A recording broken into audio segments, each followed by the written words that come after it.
Bonjour, c'est Anne-Laure Bonnet et vous écoutez Le Sacre, un podcast du Parisien. Chaque semaine, jusqu'à Paris 2024, un ou une médaillée d'or olympique ou paralympique retrace pour nous son chemin vers le sacre. On est hyper complémentaires. 3 amies, 3 coéquipières qui ont envie d'aller chercher la médaille pour qu'on rentre médaillées toutes les 3. On peut rêver de l'or par équipe. Le 21 juillet 1996, à Atlanta, aux États-Unis, Valérie Barlois décroche la médaille d'or d'épée par équipe. Nous allons découvrir aujourd'hui comment son approche légère, méthodique et joyeuse de l'escrime a fait d'elle une championne olympique. Bonjour Valérie Barlois. Bonjour Anne-Laure. Elle est rangée où, votre médaille d'or olympique ? Alors, ma médaille d'or olympique, elle est dans sa boîte.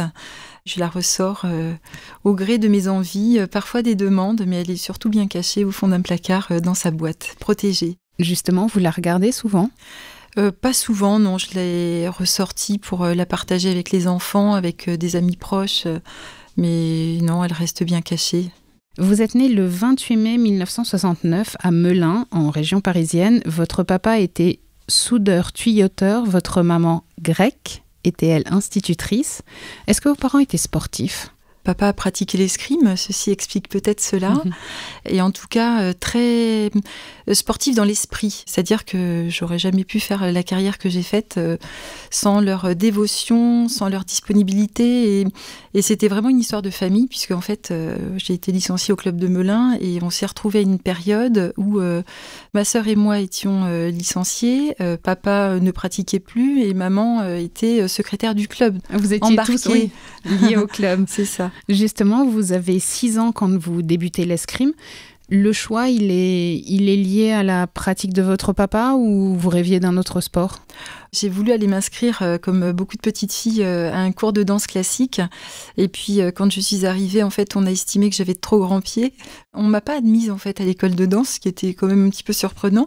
Et il se trouve que, voilà, il y avait le cercle d'escrime de Melun qui était tout à côté. Et du coup, mes parents m'ont accompagnée pour voir cette salle d'armes. Et puis, c'est comme ça que l'histoire a commencé.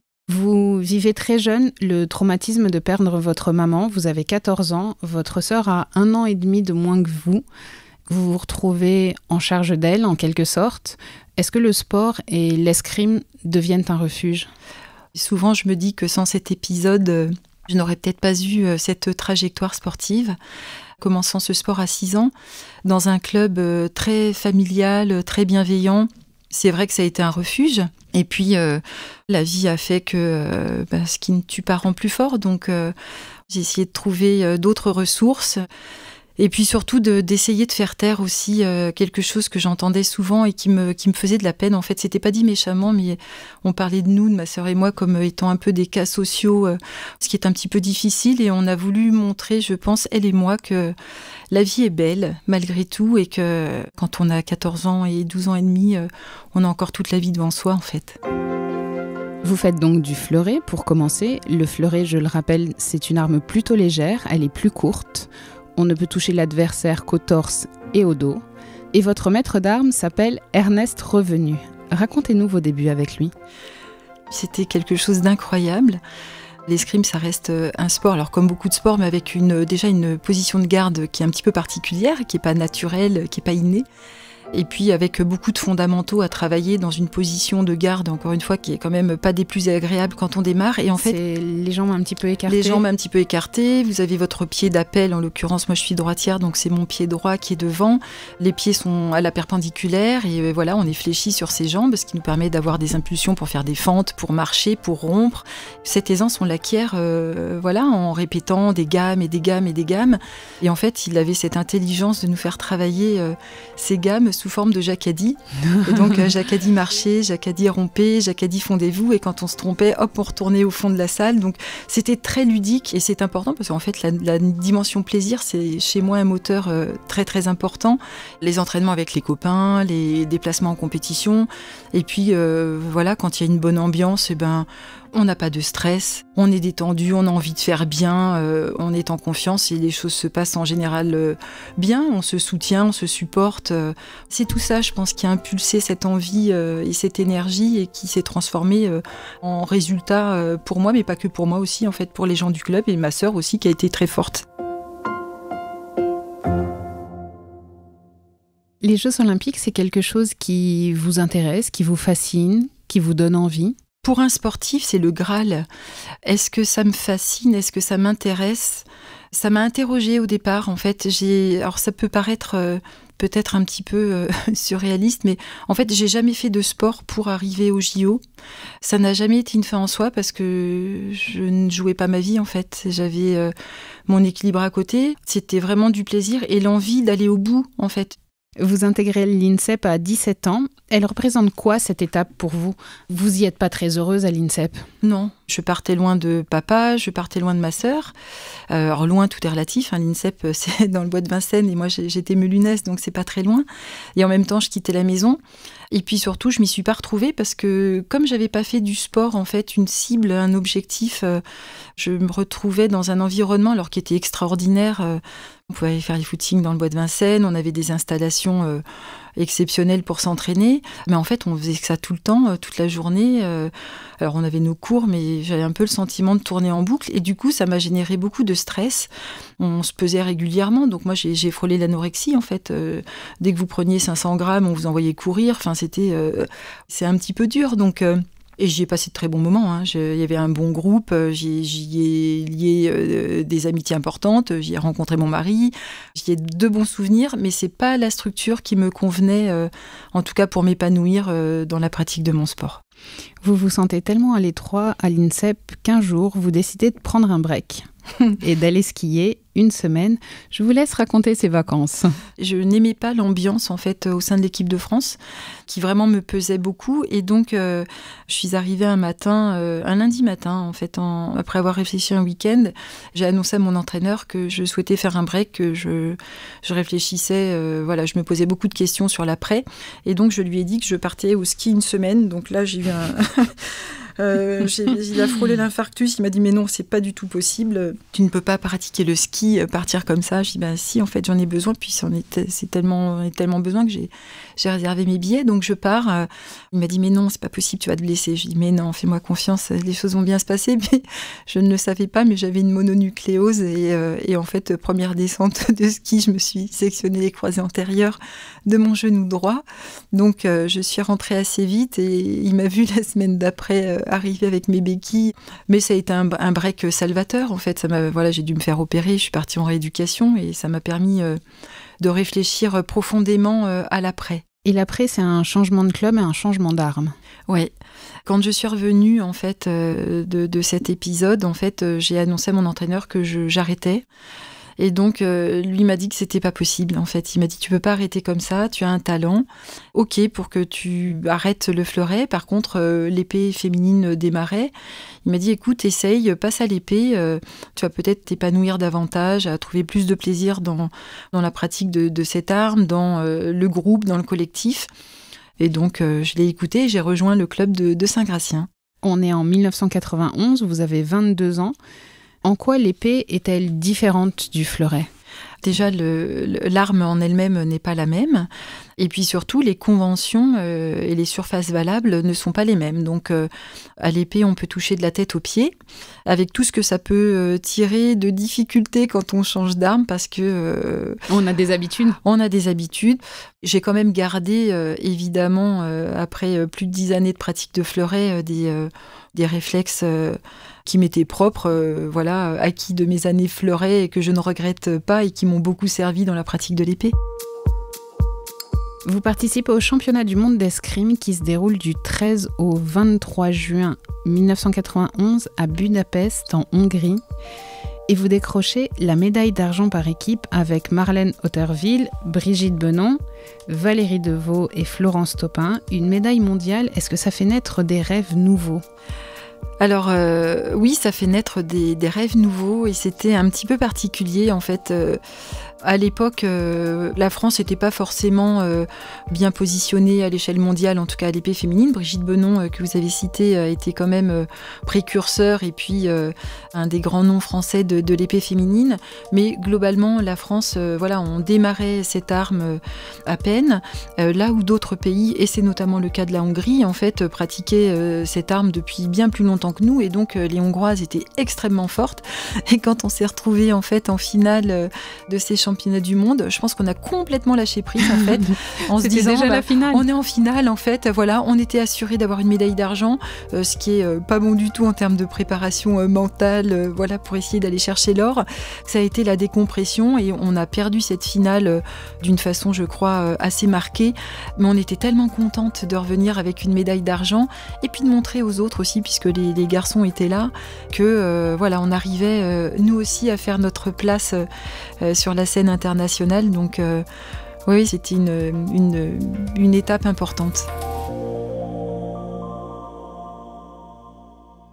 Entre ces compétitions, vous continuez vos études et vous intégrez une école de commerce. Oui, j'ai intégré l'ESCP dont je suis sortie diplômée en 95. Avant ça, j'ai fait un DUT.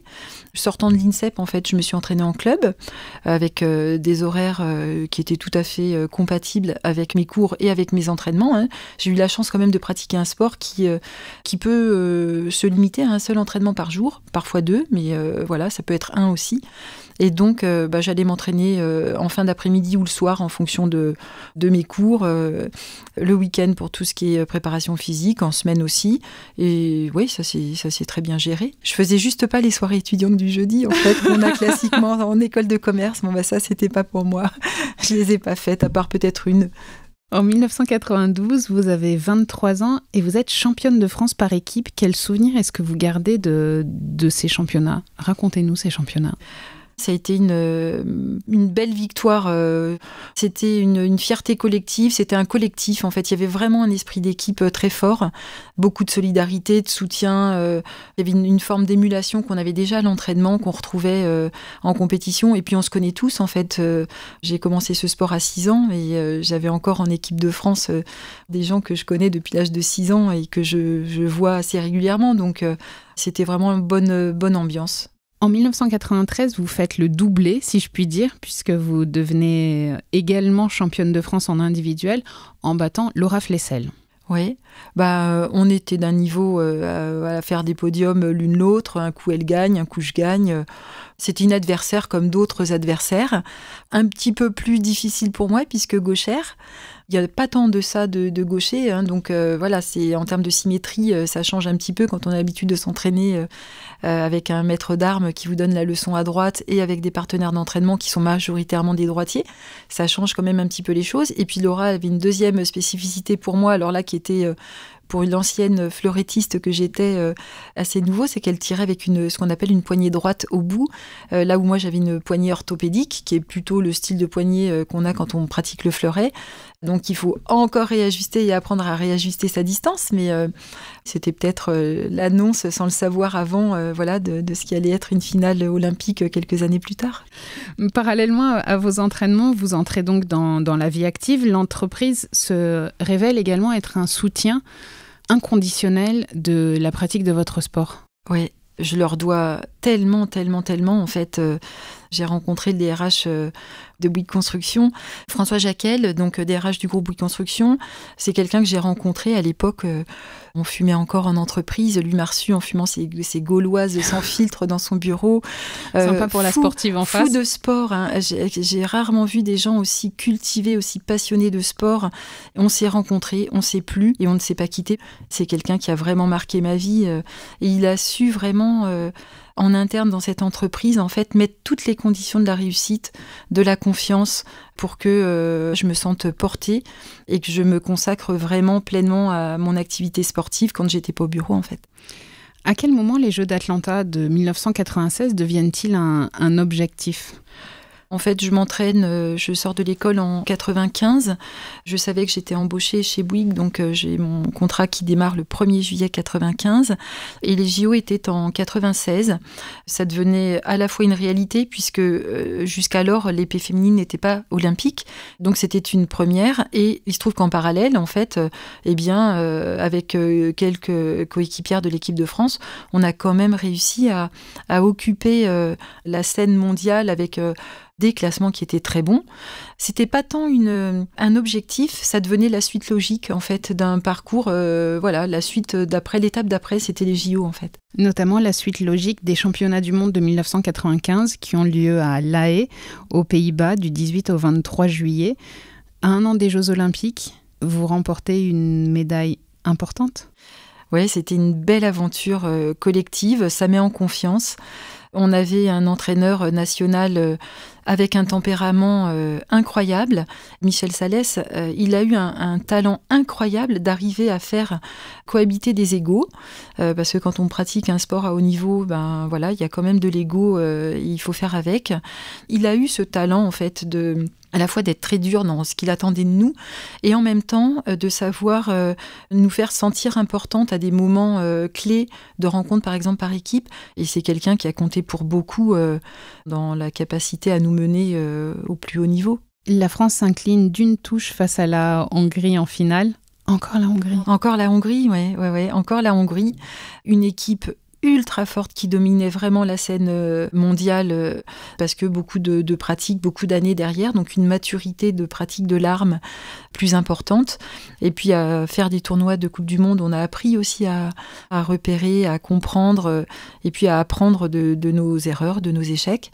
Donc à une petite touche, ça permet de rester peut-être aussi avec l'envie et c'est probablement un mal pour un bien. Nous voici donc à Atlanta, aux États-Unis, pour les Jeux Olympiques qui se déroulent du 19 juillet au 4 août 1996. C'est comment la première fois aux Jeux ? C'est incroyable. Il faut se remettre quand même quelques décennies en arrière. Un sport assez peu médiatisé, qui rapporte beaucoup de médailles, mais assez peu médiatisé. À l'inverse, vous arrivez dans un village où vous croisez des athlètes français, internationaux que vous voyez à la télé, des mascottes partout. Il y a une émulation incroyable. C'est magique et en même temps, ça peut être une source de perte d'énergie. Donc, c'est pas facile. Et notamment quand on a envie d'assister à la cérémonie d'ouverture. Ouais. Traditionnellement, l'escrime figure parmi les premières épreuves qui démarrent au moment des JO. En tout cas, on est souvent sur la première semaine.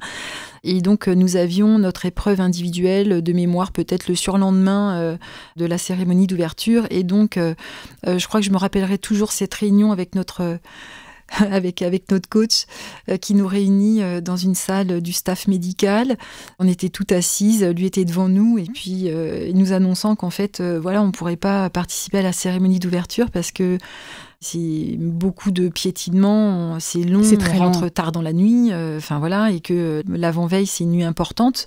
Donc, nous explique que ce serait pas possible. Et là, en fait, je pense que déjà, à nos têtes, il a compris la déception que ça générait. Et puis, non seulement nos têtes, mais je crois qu'on a eu le courage aussi de le dire et de lui dire que c'était pas possible, en fait, que ce serait pire et que la frustration serait telle que de toute façon, on n'arriverait pas à dormir. Il a fini par lâcher et donc on a pu faire ce défilé. Là, on est dans un long couloir qui va nous amener à débouler dans ce stade olympique.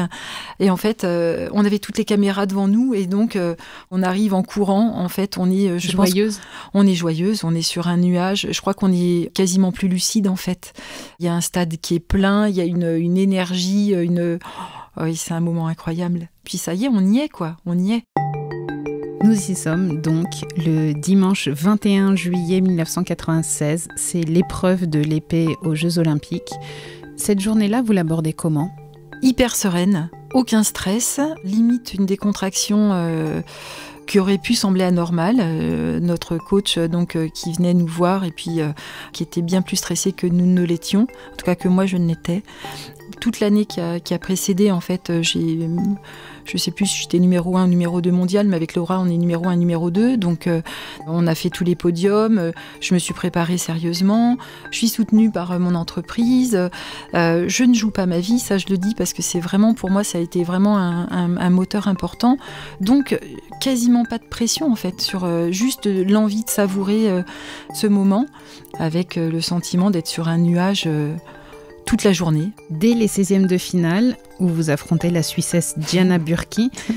Alors, je ne sais pas si vous étiez sur un petit nuage, mais vous êtes quand même mené 14-9. Oui. Votre entraîneur dont vous parliez, Michel Salès, est désespéré. Oui. Diana, c'est quelqu'un que je vois encore, qui est fleurettiste, donc on se connaît très bien, on a nos réflexes de fleurettiste. On est, je pense, à 50-50 de victoire l'une l'autre quand on se rencontre, et toujours sur des scores hyper serrés. Et puis là, je me retrouve menée 14 touches à 9. Alors je réalise, mais je réalise même pas que je suis à une touche de perte à un match. Et c'est vrai que je vois mon entraîneur, Michel, donc, qui se tient la tête, et puis qui était en bout de piste, je le voyais en face de moi, et puis qui avance, et puis qui part, et je me dis, mais il est quand même gonflé, il pourrait regarder. Et j'étais, en fait, à aucun moment, je me suis dit que j'allais perdre ce match. J'étais même convaincue de l'inverse, en fait, que j'allais le gagner. Et c'est ce qui m'a sauvée, je pense, parce que je me suis pas du tout stressée. J'ai lâché mes coups dans le bon tempo, avec la bonne intensité, ce qui fait que je gagne mon match 15-14, je crois. Donc non, j'étais confiante, quoi. Et tout ce que je faisais passait. C'était quand même assez magique. Puis ce sera la Hongroise Timea Nagy en quart de finale. Tout vous réussit. Oui, alors Timea, elle faisait partie de l'équipe première reine hongroise. Je ne l'ai jamais battue avant cette fois-là. Et en fait, voilà, tout ce que je faisais passait. C'était dans le bon tempo, j'étais en confiance. Donc moi, j'avais pas grand-chose à perdre. Elle un peu plus probablement. Et j'étais tellement confiante que ça a été une formalité, ce match. En demi-finale, c'est l'Italienne Margherita Zalafi. Et en finale, vous retrouvez votre coéquipière, Laura Flessel. Moment historique aux Jeux Olympiques d'Atlanta. 2 Françaises vont se disputer la médaille d'or à l'épée. Valérie Barlois à droite, Laura Flessel à gauche. Je rappelle qu'il n'y a qu'un seul entraîneur pour vous deux. Donc c'est à tout point de vue un combat fratricide. Comment on appréhende d'affronter en finale olympique une personne avec qui on a presque tout partagé? J'ai tiré, moi, la première demi-finale. Donc j'ai fini mon match et j'ai regardé la demi-finale de Laura qui tirait elle aussi contre une Hongroise, Yongi Zalai, pareil de l'équipe première hongroise. Et donc c'est le moment où j'ai réalisé que possiblement je pouvais me retrouver en finale face à une coéquipière, en fait. Et là, j'ai commencé à stresser parce qu'en fait, j'aborde pas de la même façon mes matchs avec des coéquipières. Si on se retrouve toutes les deux, est-ce que je vais être aussi dedans, en fait? Ce qui explique notamment le début de match. Absolument, parce que vous avez un tout petit peu de mal à imposer votre style au début, puisque vous êtes mené 9-3. Attaque au pied de Laura Flessel, 9-3. Alors à moins que Valérie fasse un retournement de situation, mais ça me paraît peu probable. On le voit d'ailleurs, elle est un peu dans le potage. Je démarre très mal mon match. Avec du recul, je ne me suis pas préparée à ce qu'étaient des jeux, à ce que ça pouvait dire. Je ne me suis pas préparée à gagner. J'imaginais que ce serait comme pour un championnat du monde, mais en fait, c'est pas tout à fait comme un championnat du monde. L'ambiance n'est pas la même, et donc je démarre mal mon match. Rien n'allait, en fait, je déclenchais pas du tout au bon moment, jusqu'à ce que j'ai un sursaut, en fait, qui me fasse me dire, mais attends, Valérie, je dis, c'est pas possible, en fait, t'as qu'une occasion de faire ce match bien, t'as le droit de le perdre, c'est pas très grave, mais pas comme ça. J'ai pensé à ma famille, j'ai pensé à mon papa, j'ai pensé à ma maman, à ma sœur, et j'ai pensé aux gens de chez Bouygues. Je savais qu'ils étaient derrière, et je me suis dit, tu peux pas montrer cette image-là, c'est pas toi. Et donc je me suis ressaisie un petit peu tard, puisque je perds ce match. 15-12, ça reste honorable, mais voilà, si j'avais abordé mon match différemment, le déroulé de ce match aurait été un petit peu différent. Vous êtes donc médaille d'argent, et on entend quand même la Marseillaise sur le podium, mais elle n'est pas pour vous. Alors ça m'a pas gênée en fait. J'ai un moment de déception, mais comme je l'aurais eu à n'importe quel moment d'un n'importe quel autre match quand on perd un match. Et en même temps, quand on me voit arriver sur le podium, Laura est sur la première marche, moi je monte et j'ai un grand sourire parce que, je suis très contente pour elle. Elle a fait un bon match, elle a fait une bonne compétition et c'est super. Puis 2, si on m'avait dit que je reviendrais avec une médaille d'argent, j'aurais signé aussi. En fait, la Marseillaise, elle est pour nous. C'était la première fois qu'on était aux Jeux Olympiques. C'est la première fois que l'épée féminine est aux Jeux. On termine première et deuxième. Le sentiment, c'est un sentiment de joie. Et pas du tout un sentiment de frustration, de déception. Je crois que la déception, elle est venue un petit peu après. Elle est venue aussi par les questions qui m'ont été posées ou parfois maladroites.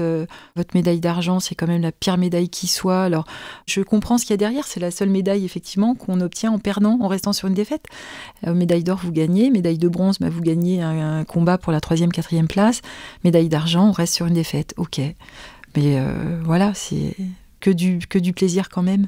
Et vous êtes obligé de toute façon de rester mobilisé parce qu'il reste l'épreuve par équipe, l'épreuve d'épée féminine par équipe. Mercredi 24 juillet 1996, Georgia World Congress Center à Atlanta, aux États-Unis. Vos coéquipières Laura Flessel et Sophie Moret-Sépichaud, ce sont 3 amies en fait qui se préparent à entrer dans l'arène.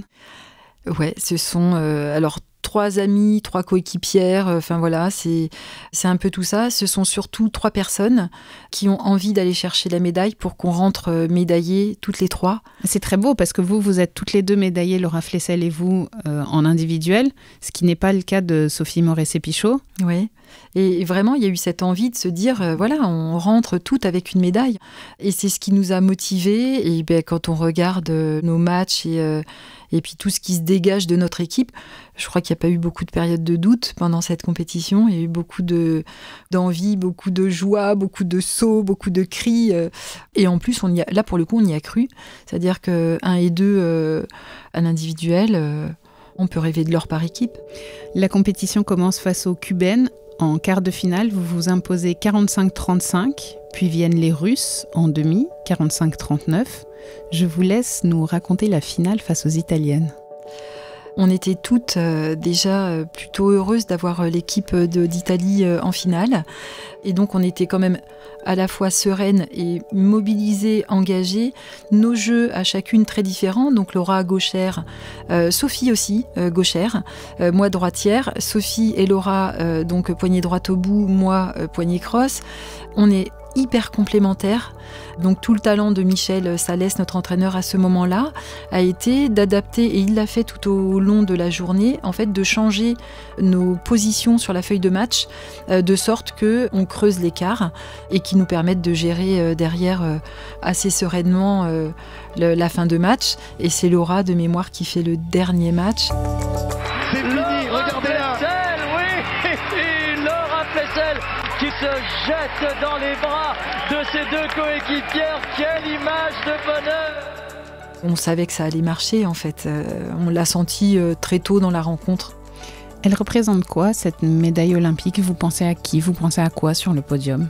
Je pense à mes parents, je pense à toutes ces années, je pense au chemin parcouru. Il y a plein de choses qui défilent, il y a beaucoup d'émotions, un parcours de vie qui n'a pas été toujours simple. Et donc voilà, c'était une belle victoire, mais je pense surtout aux miens et puis aux gens qui m'ont accompagnée, qui m'ont soutenue, qui m'ont permis d'écrire la suite un peu différemment. Merci beaucoup Valérie Barlois. Merci Anne-Laure. Vous venez d'écouter Le Sacre, le podcast Jeux Olympiques du Parisien. 24 épisodes jusqu'à Paris 2024 à retrouver sur toutes les plateformes. Cet épisode a été produit par Ambre Rosala, Thibault Lambert et réalisé par Pierre Chaffanjon. Si vous aimez Le Sacre, n'hésitez pas à vous abonner, nous laisser un commentaire ou des petites étoiles sur votre application audio préférée. Et puis on vous invite à aller écouter les autres podcasts du Parisien, Code Source, l'actualité au quotidien, et Crime Story, chaque samedi.